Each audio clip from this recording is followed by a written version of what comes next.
popular over here in Europe and has definitely seen a fair amount of prevalence across a few different roles. So I presume you jungle on 4 here, counter pick top lane just in case Mirwan's got something spicy cooked up. No sense giving Mirwan a better angle to dip deeper into that champion pool.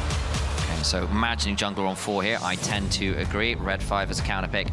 Often left to top laners where and when you can. The Wukong, the last, I think, top-tier jungler I can see off the top of my head from the AD engaged option. There you go. We'll be locked in for Yike. A little bit dangerous into the Xayah because you have to go melee range into Xayah feathers, but still you can get that knock and get a huge amount of damage onto that champion before they get to anything else. Top again. I actually quite like the Karma here. It helps you be more mobile on the Xayah, and if there is anything in terms of big engages, it just helps with the Rakan and the Karma saving a carry. Makes it much harder to get towards those big damage threats in the late game as KARMINE diving onto them. And Mirwan had a fantastic game on the other day. Some absolutely monstrous mantra Qs at the Baron to really earn them the damage needed to win some of those late game fights. I think I'll lock in alongside it. I saw the Kindred hover. Maybe they were listening to us, but there's some fun hovers here.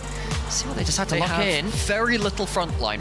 That's my worry right now. Very little front line against the Lee Sin. It can be a bruiser. It's popped up a little bit as we go into Fearless Draft, but what I look at here is a very difficult composition for MOVISTAR KOI to play because they don't have something like really easy to play around the front line, like a Cassante or a Sejuani or a Maokai, which can take a bit of damage and then dash out. It's quite hard to play around. You really need to be relying on the various shields you have. And that just leaves Kana to last pick that Jace you were talking about.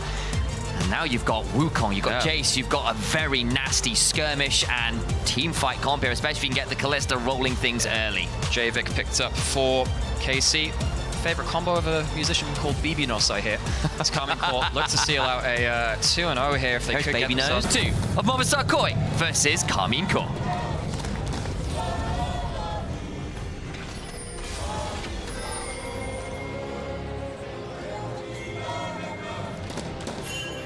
Welcome to Summoner's Rift. Thanks for the welcome there, announcer. We are on to the Rift here for game 2. It didn't really felt like we had a game in the first time. It was solved very early on, as we kind of talked about already. Nothing super spicy on the runes there, I don't think. No, not just yet. We'll see what happens to level 1. Nothing interesting happening just yet. I think this is a good time to talk about the evolution of Kalista within the LEC, because when we were in regular season, I wasn't that impressed by a lot of the Kalistas in Europe. It really felt like, well, look at that, 5 losses. In playoffs so far, 3-0, of course, with only 1 game of the Kalista per series, really has started to level up. It is a difficult champion to play around because you have to play objectives well and you have to play the laning phase well. Both of these teams did that very well with the pick just yesterday. Kalista now has a chance to really use that wrecking ball in the bot lane to do some damage. And we can actually see, if you look on the minimap, yeah, that's Xayah going towards the top lane. Get out of that lane. Be a lane swap. Of course, doesn't necessarily stop the Kalista getting fed. It just means it's done in a different way. You can try and dive and get value that way. Mirwan looking for a potential early roam into mid, but he was spotted out by a ward. Yeah, KC know this. They know Mirwan's here, and they know the lane swap is on. That is why Kana's just dropping off of the top lane turret. Some really important decisions need to be made around about now. Jace is going to try and maybe snipe a couple of bits of farm with his Q. Target, I love this from Yoy, just making sure. Does he know the timing here? Does Target see him just yet? I'm not sure if he saw. Yoy skips the red buff. I think he was trying to just hop away from Targamas to try and make sure that he wasn't seen. I'm not exactly sure if he was. Don't think he was. Targamas left, and Elio timed that near perfectly, especially now seeing the Renata leave. There will be no trading on that jungle, and especially early on. Supports coming in to mess with you as you're fighting a buff at the same time can really suck. I think let's look at Kana here, who's going to try and get some XP before the wave comes in. The same potentially could have happened with Karma on the other side of the map, but Karma's actually going up towards the top lane. Instead, one of the big changes about lane swaps after MSI last year was the way that shared XP worked. Going with your top laner towards your bot lane and sharing as 3 people gets you more percentage XP between all of you than it did well, this time a year ago. It means that it's much easier to get towards your level 2, then teleport to the other side of the map if you need to at this point. Mirwan's going to go pick himself potentially some tower gold, an extra wave. He's happy now. Need to see whether Kana is happy on the other side. Just a little bit behind in the XP compared to Mirwan. Little note there as well from Kana. It started with the E, the acceleration gate, rather than anything like a shock blast to try and be able to run away and knock people away. Tell you what that was. In the 1v1, that used to be Zare's tech against Gnar. Interesting. Yeah, he used to really like doing that and kind of just spacing out. So maybe that's Maybe that's something which he's picked up from there. I didn't normally think that would happen in this current patch, because using that Q to snipe off some bit longer range CS can really help get your XP, but hey, it's working out okay for him right now. Really will need to check that XP as we go in though. Really important here that the lane swap also allowed Super and Alvaro to survive the level 1 against this duo, but they do have to face up against the Kalista and the Renata in lane now, even in those early levels, which they've managed to avoid the most of. It's not like this lane is going to necessarily be particularly fun early on, regardless of it avoiding the level 1. Kalista and Renata, very, very potent for the first opening stages of the game. Is he going to hop over the wall? Can certainly look to do that. We need to see some action from this Lee Sin early, you'd have to imagine. Alio, a notorious player of this champion, has put out some great numbers on it before when looking for a Sonic Wave. Oh, you have to try. You have to try. I don't blame him from doing so. Kana will survive there, though. See that the Karma... And we didn't really get to see much of the Karma laning phase in the last series that they played, because that game really wasn't necessarily about that from MOVISTAR KOI yesterday, but here you can see it is starting to poke at the Jace well. And in fairness to it, we say, look, normally Rumble wins every lane he's into, aside from Galio. Rumble yesterday, yes, and the Karma managed it. Kind of went even in CS, came into team fights and did a lot of value. Yeah. So if that feels like me when saying, look, I think I've got another champion that can lane into the best of them, good news. Super. Did he walk? He's trying to hold the wave a little bit here, because you don't want to play in a long lane, especially against Kalista and Ada as a duo, because one of the real dangerous things is, even if you take down the first health bar of the Kalista, in a long lane, they'll keep hopping at you with the bailout HP, the lethal tempo falls fully stacked, and they'll manage to range you before you get back to that turret. This little wave control here, really important in the 2v2 to make sure that Super and Navarro can keep themselves accessing farm. They push it in after they see the Kalista backing off, they'll get themselves a free reset, they can get themselves a free back. Super starting with the Carl, whereas Kalista has gone back to buy out full Berserker Greaves, and Kalista loves Berserker Greaves. Plays with their passive so well. The more attack speed you have, the more move speed, you just hop further, you hop more, you do more spears. This is all good things. I am really interested to see how this game plays out into our bigger fights a little later on. We highlighted this in draft. Neither team has fantastic frontline. Your frontline is not conditional. It's conditional, and it's not getting hit a lot of the time. It's, hey, I don't want to be here with the Karma, press the full team shield, get the heck out of there. Or it's trying to play around something like the Kalista ult onto the Renata. What that means is that if you misstep, you are punished very, very heavily. We have Grubs starting up in 30 seconds. They'll be spawning there. MOVISTAR KOI moving in force towards the top side of the map with Mu and using that lane control to chunk out the Jace. Targamas will be here, but I don't know whether two people will survive this dive all that well against four. MOVISTAR KOI here with a lot of members. Here comes the dive. It'll be Alvaro going forward to the grand entrance, and immediately down into the bailout goes Targamas. Renata cannot save her business this time around. Sadly, Zornite can't help. Man from Piltover kind of goes down 0-1 and 0. MOVISTAR KOI with that kill will get an easier access towards those Grubs. However, while all this is happening, Dragon being taken on the other side, some plates being taken down by Kalista as well. So even though there is an assist and some plates going towards Super, I don't think Kalista is particularly unhappy with that. MOVISTAR KOI with an early lead, MOVISTAR KOI with an early play, which we wanted to see from this draft, but also bluntly after last game, because they really struggled to get anything rolling. This feels a little bit more like the MOVISTAR KOI we've come to know over the last few weeks here in the LEC. Elio will claim the Grubs as well, so they'll trade in those objectives to boot. We have a look around as Yike looks to try and steal away some Grubs. Not some Grubs, some Raptors, I apologize, but he's going to be spotted out doing this, and Jojo's coming on a roam, going to try and force out a flash or perhaps an ult. The cycle comes on down, shuffle back towards his team. Elio will hop forwards, flash for a Dragon's Rage, and now Vladdy's in danger too, trying to run away. The shield from Targamas might be enough to turn around. Arcane here to stay. Wonderful storm. A little bit too far there from MOVISTAR KOI as Alfaro jumps forwards. I initially thought it was going to work out, but Targamas is there to save the day. Really is very high punishing game, this one, with so much mobility from unexpected places. Let's take stock of the early game. MOVISTAR KOI obviously have themselves the gold lead. They do lose that Dragon, but the 3 Grubs will mean that if they get themselves good poke with the Karma, or with the Zyra Rakan getting a good trade onto someone, I think with, well, 4 range... Yeah, okay, Rakan technically counts as a range champion. 4 range champions. Does he really?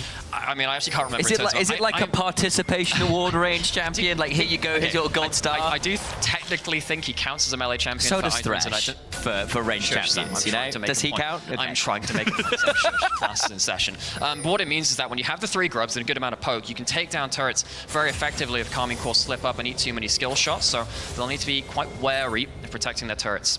I've seen a lot of Rakans running Demolish as part of the secondary runes as well lately, to try and get a bit of value out of that when your Grubs and your lane swaps are happening. So keep an eye on that one as well. Kalista and Targamas coming down to fight over control wards. Vision, always a premier thing to be keeping an eye on in pro play. Nice little handshake down to Alvaro, who did not enjoy the Rend combo after.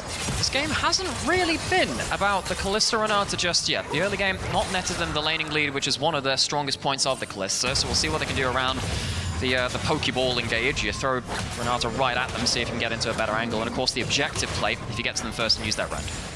Yeah, it was MOVISTAR KOI who actually ended up getting a dive off with their bot lane rather than the other way around. At least you got an assist in there, and that's nice Sam, enough. You know the reason that happened is because there was no one to dive on the side of the map.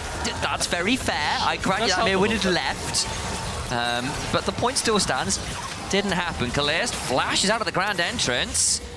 It's a big summoner down, and actually, you've got a singular gold in the lead for Kalist. That doesn't really count. Immediately it switches back over. And when we talk about Kalist, we want to see early leads on that champion, or it feels a lot rougher. Sure. Does he know? Oh, that grab field's not going to quite catch him there. Yike just hanging off to the side. Jojo has himself some ability to get out safely if there were to be a player coming on through here. Safe push in. But yeah, this is exactly the kind of game I want to see between these two bot lanes, because they are even. And both these bot lanes have been bot lanes I've really enjoyed watching. I've really enjoyed watching Super and Alvaro and Kalista and Targamas both make their way up to the LEC. And of course, within the case of Kalista and Targamas, reform an ERL duo that was so successful with Super and Alvaro stay together on that note as well. Seeing them both here in upper bracket and playoffs, it's great to see them be this kind of, this new generation coming up towards the LEC proper. And I think it's kind of cool as well, because the various local regional fan bases were so in love and hyping these duos up before they came up. You know, back when Super and Alvaro were down in the LVP, people were talking about how great they were going to be. They come up, and last year people were going, oh my days, all these rookies come in, but they're really going to do that well? Make it to Worlds. That's pretty damn impressive. And then it's like, okay, Kalist, everyone's excited about it after a mere Masters. The French fans have been screaming about him for years, saying he's going to be the next great thing. And can he live up? Good. And he's been pretty damn good. They have lived up to the hype, and how often is that not the case? And how go up against each other? It's nice to see an even game. 20 seconds until grubs spawn. MOVISTAR KOI not on that side. Great damage from the Eclipse first on the Lee Sin. Does a lot of work, and it is not going to be a standard Sky. You're absolutely right. It is the skirmishing early AD version. A little bit more squishy for sure, but the early damage is fantastic. And I think particularly in a game without a real true tank, the Jace might go tanky with a bit of HP. That we've seen the more bruiser side of things, right, rather than anything spare nowadays. Even then, Lee Sin feels really happy about that, because you can have your combo which can really change a fight, as opposed to kicking a Cassante into your team or something. Got Dragon spawning in about 24 seconds. Second set of grubs is already up. And Yoyo in this bot side river hit a second Q on a Targamas partway through that skirmish. I wondered whether he'd follow it without Eclipsing, but decided against it. Are we going to see MOVISTAR KOI try and set up around this dragon as Jojo went sliding forward, takes a turret shot. Alvaro is there with a battle dance to make sure no further trades come through. That was a solid gravity field, one of the most underrated bits of Victor's kit. It can be hard to use it on your own, but it can really help just with that micro slow. Okay, so Dragon not started from MOVISTAR KOI. They go for the grubs instead. And as we said before, you know, you have a lot of poke. Your siege is pretty good with the Karma if you start grouping up later. To get themselves that first grub, at least not the best securer of these. Gets one, won't be able to rush down the other two before KARMINE Core stick their heads in and wonder if they have something to play around here. Mirwin is here. So is Targamas and Yike, though. It looks like MOVISTAR KOI say, look, that's the end of that one. Mirwin will try for the Q steal. Won't quite find it with the Soul Flare, and will back away. Oh, he's got a second one. There's no smite just this time. Does he have the ult? Nah, he needs to collect a wave. Okay, 4-2 on the grubs. So KARMINE Core deny Grubageddon from MOVISTAR KOI, but there are still the might buffs available for the blue team in this game, which will help them up with that all the same. There is something important to note here, by the way. I actually just noticed this. I was wondering if it's going to be the Malignance build, and we said, oh, there's no true tank. What is this? What is that?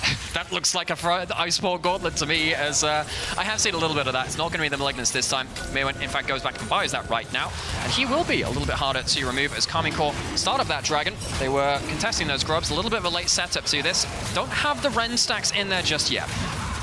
Don't. They're going to start stacking them in now, though. Keep going on forwards. Yikes there as well. I don't think MOVISTAR KOI will be able to contest that. So 2 grubs and a dragon is KC's all from that set of objectives. Always a little bit worried when you're starting to retreat. Yoi has that flash, and of course that early spike of that Eclipse, as we pointed out earlier, a lot of damage. Can sometimes catch you by surprise how quickly Lee Sin can get a big pick off. We don't see as much of him in the pro game right now, but this is one of the better things about Fearless. When you do lose stuff, like, obviously in this case, the Shin's outbound and stuff like that, but once you lose some of your first string junglers, Lee Sin start coming in and making a mess of things. Iceborne Gauntlet completed from Mirwin, going towards that build today on the Karma. Very obnoxious, very tanky. Can be very, very heavy on the sustain as well, because you get so much healing from your W. Very dangerous. I knew you were going to go towards that. I'm not talking pod racing with you right now. We're in a playoffs game, Alex. There we are. Slow down. It has slowed down as much as we're joking about things being fast. But can we call this the Buntaroof LEC Classico? That is that is such a reach. I know, I tried. That is incredible. I had to think about it, all right? I couldn't immediately come up with a pod racing pun. I'm sorry, I failed you. Yeah, we'll work on that. That'll be your notes from this game. As, it's a bit of a grouping up down here. Alioa and Alvaro attached at the hip, as they do tend to be from MOVISTAR KOI. As soon as you can get this support from MOVISTAR KOI out onto the map, it does tend to go straight towards Alvaro to see if Alioa rather, to see if they can link up and make any plays. Similar to the first game, has become a bit slower. Not always sure who that favors in this case. Obviously, it's not the best for the Kalista, who wants to accelerate things. Typically not always the best for a Lee Sin as well. Thank you for those plate golds as well. The crockery shop has been broken just a tiny bit this game. 2-1 on top lane, 1-3 on the bot side. Blue buff stealing away. Once again, no fight. It's been very trepidatious. That's a very good word for it. Trepidation. Trepidatious is a great word. I approve of that one. Lit student at me is happy with that. I have to think of another word that's similar, and I'll save it for later. There we go.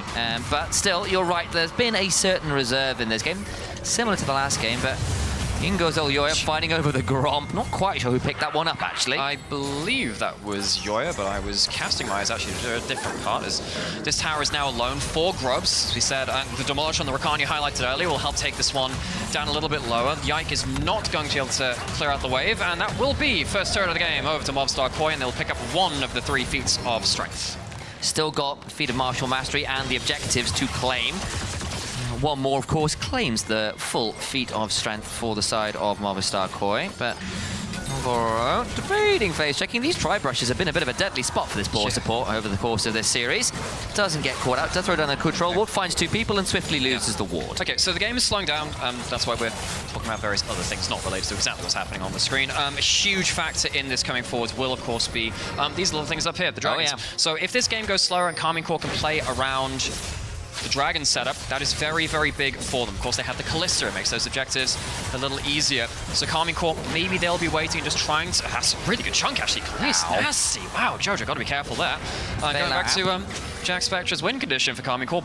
Abuse Jojo here. Probably could have warded that a little bit, kind of, but that's exactly what they're doing there. I think it's because in a lot of ways, Jojo is the newest member to this squad. He's still linking in with the team, finding his space to be in here. He's traveled over from Canada, playing on a team that isn't always about him in a way. A lot of the other teams have often been about empowering Jojo to be the star carry. Oh, Yoya, super. Been a little bit more of the core right now. Big chunk, though, back as Jojo returns the favor, having teleported back to lane. Herald has spawned. Jojo teleported out, as you said, and he's now full HP, so that chunk earlier, just decorative, really.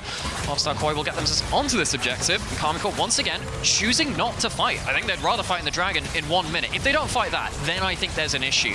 Because I don't really think you want to give MOVISTAR KOI the ability to get to 2 items on the Xayah and the Azir. And the Karma as well is going to be really obnoxious later into the game, whilst also being a constant source of shields for those carries we just highlighted. Whereas I think obviously playing for Soul Point makes a lot of sense with the 2 dragons already stacked, and when you've got that Kalista as an additional ace in the hole.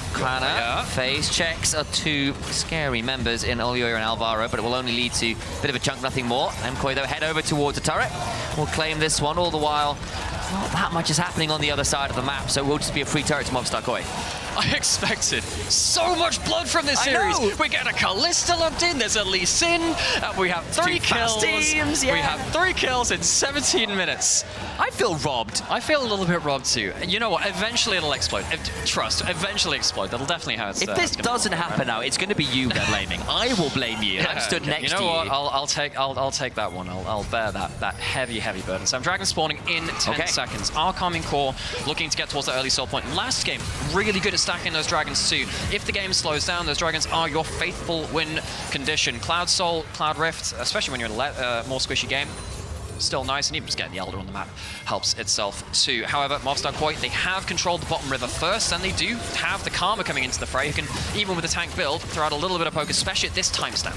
largely got first items complete. Mirwin, though, with a soul flare onto Yike, drops the jungler down to about half, and all the while, Elyoya and Super are starting up the dragon. KARMINE Corp still trying to find a way on in here. They just don't have the control, though. It'll be very tricky to force it. Targo has flash for a handshake. Jojo dies!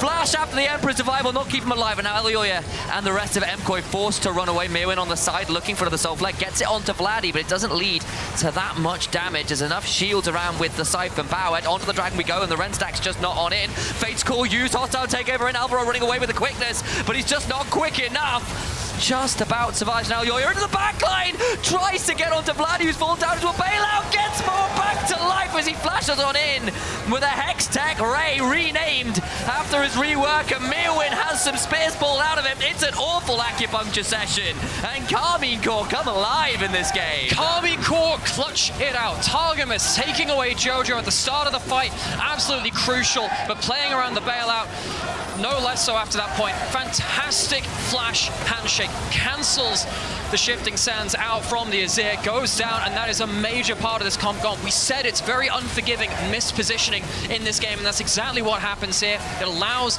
then KARMINE Corp to go onto the dragon. I thought that Mirwin was doing a great job on the back end. It looked pretty difficult once he started getting Sakron Mantra Qs coming down, Super managing to redirect the fight too. What happens after this goes pretty crazy though. Vladdy goes down to the bailout, but he's not tanky enough as Elyoya, so the reset comes through. KC clutch it out. Again, it's the Eclipse build on the Lisa, and it was cool, right? Hits the clone, still takes it, flashes to get the cripple and the Dragon's Rage, and bailout keeps him alive, and you can see on the fans' faces how tense they are. Worth noting, Elyoya, haven't seen his Lee Sin for a while. That was a pretty flashy play, even if it didn't quite end up working out. Haven't seen it since, I believe, MSI 2023 for him. Really It's been a long time, almost 2 years since we've seen that pick. It was a big pick earlier in his career. He's going to summon the Rift Herald into that mid lane now, which might help MOVISTAR quite lock down this area of the map. They really will be ruining that opportunity. Soul point to KARMINE Corp for the rest of the game, giving up their gold lead. That is a big shift in the game now, which KARMINE Corp are going to absolutely lap up. From nearly 2k ahead to slight lead to KARMINE Corp. It's nominal, don't get me wrong, not much of a gold lead, but they're at soul point.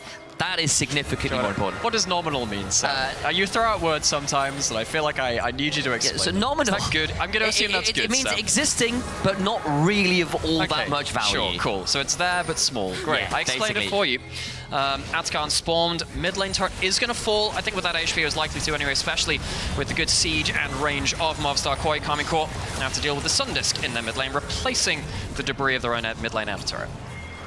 Again, those Sun Discs can be really obnoxious in mid lane because it just offers you fake pressure when mid lane control can be really valuable. Coming up to those objectives, having a sort of pseudo turret there for at least a few seconds can make a big deal. Reminder, folks, that the winner of this series will go on to face G2, who won earlier today. The loser drops down into the lower bracket and will await their opponent a little bit later on into our playoffs formats. We have ourselves a grouping up of KARMINE Corp. So KARMINE Corp, just the names, the Ks. They get to me. KARMINE Corp grouping up on this top side. Atakan, the focus. You really want to control this tri-brush. It's the most important thing on this top side Atakan setup. Atakan has been the doom of a few teams. Even just earlier today, we saw a bit of a fumble. Ghostblade just popped by Canna, looking to get onto a Mirwin. The Karma, not the easiest to lock down, will be thrown back with a thundering blow on the Jays. Gets handshook as well, and Mirwin, that's just too far! Thinks he's safe pushing up the lane, and he's not. The Ghostblade movement speed from Kana making the difference, allows him to punt him back. They take a turret, they take the Atakan, and once again, KARMINE Corp more clean in the run-up to these objectives in the last couple we've seen. Now they have themselves a great situation. Again, last game, they had the Atakan into the Soul. This game, even with an early deficit, they find themselves in the same situation. They have themselves the free GAs on every single member, and they can fight around the Cloud Soul a little later. Is it the most powerful Soul? No, it's still a great buff for them, and with a set of drafts like this, which is going to favor the extra movement speed as well, it's going to really help people, of course, like particularly the Jace if he's going into melee, and then the Wukong as well loves the Cloud Soul. Loves it so much. I don't even necessarily think that this Victor, who's going to have a lot of people jumping for his head, is going to hate the ability to run away from a Lee Sin who's jumped at him when he presses the R button. There's a few people here who would get a lot of value out of it, I think, and a minute until that next fight comes up, and unfortunately for the side of MOVISTAR KOI, they'll be doing it into all of the withdrawals. They will be up and available during that fight if I've timed it correctly. Always a possibility I haven't, but I'm fairly certain I have. Interesting stat that Production's put up for us as well. We're talking about, I think you asked a question about win rates when these teams are behind at 14 minutes. KARMINE CORP, I believe, were behind at 14 minutes if they were at this point. They actually have a pretty good win rate when they are behind, 60%, 3-2 so far when they're behind at 14 minutes. Looks like they might just be pulling a rabbit out of a hat again this time. 40 seconds until a Dragon pushing in, putting some wards down and making sure that MOVISTAR KOI hopefully can't use as much of their range, but these Qs are starting to land from the KARMINE, and it does hurt. Quick check-in on some of the items as well, as Jojo finished that second down, already had the Nash, and the Leandries should be about complete by now as well, and this Azir for Jojo Pyun could do a lot of work here, and if KARMINE CORP end up in a position where this is it, where the Zaya can keep ordering, it's hard work still. Yeah, of course, the last time we saw them, just kind of pops that Ghost Blade, always a little bit scary when you hear that screech. What's he looking to do? Not that much right now. On to Alvaro, who's got enough for sure. Looks for the quickness into the backline, but Fate's Call denies the pick on a target. Juice Chunk onto Yike nonetheless. A berserk, courtesy of a hostile takeover. This business plan is pretty damn nasty from KARMINE CORP. They pull away, they get the kill onto Super, who had flash, had ult, could use neither. Oh, Super just can't quite get himself that fight. First fight for this Dragon. Last time Jojo gets caught out. This time it's Super. It's a great combo coming through though from Khalees and Targamas to finish it off. They will get themselves once again a very early Dragon Soul. The objective control from KARMINE CORP has been great in both of these games. It's netting them a heck of a good advantage to play around a little later on. They have themselves the feats of strength and they're starting to upgrade some boots as well. Things are looking good for KARMINE CORP. What happens here? It's been a bit of a tug of war for this entry into River, especially when you're playing around longer range. This is really important. Fantastic Kalista ult here. Gets the knock-up straight into the hostile takeover, into the Cyclone. There is so little that Xayah can do. And they still had all the withdrawals to work with as well. It was always going to be a hard fight for MOVISTAR KOI, but that is sold. That is another kill, and that is a decisive advantage now for KARMINE CORP, even if it isn't there entirely in the gold. And you know, this was a decisively locked-in Xayah Rakan, and I don't think the early game was a problem. They did pretty well. They escaped the early few levels, they kept it even, and we're saying, hey, this is good. We want to see these bot lanes be even with each other. No cleanse, though, on Super, means he can't get out of that hostile takeover and break that CC. There's no Mikhails either.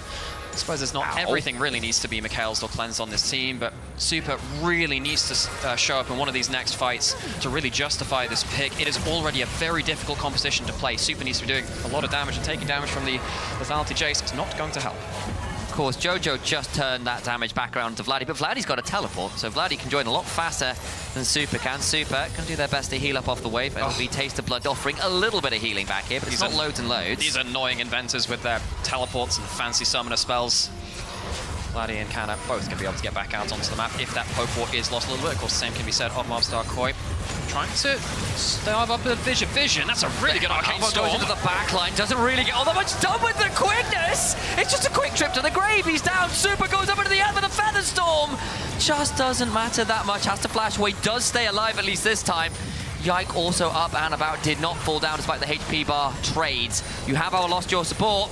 Baron's up, and KARMINE CORP head on over. I think they might start this one up. Are they just going to pick up the wards? Yike is very low HP. He can tank up a little bit with the clone. Do MOVISTAR KOI know this is happening, and can they do anything about it? They're teleporting in.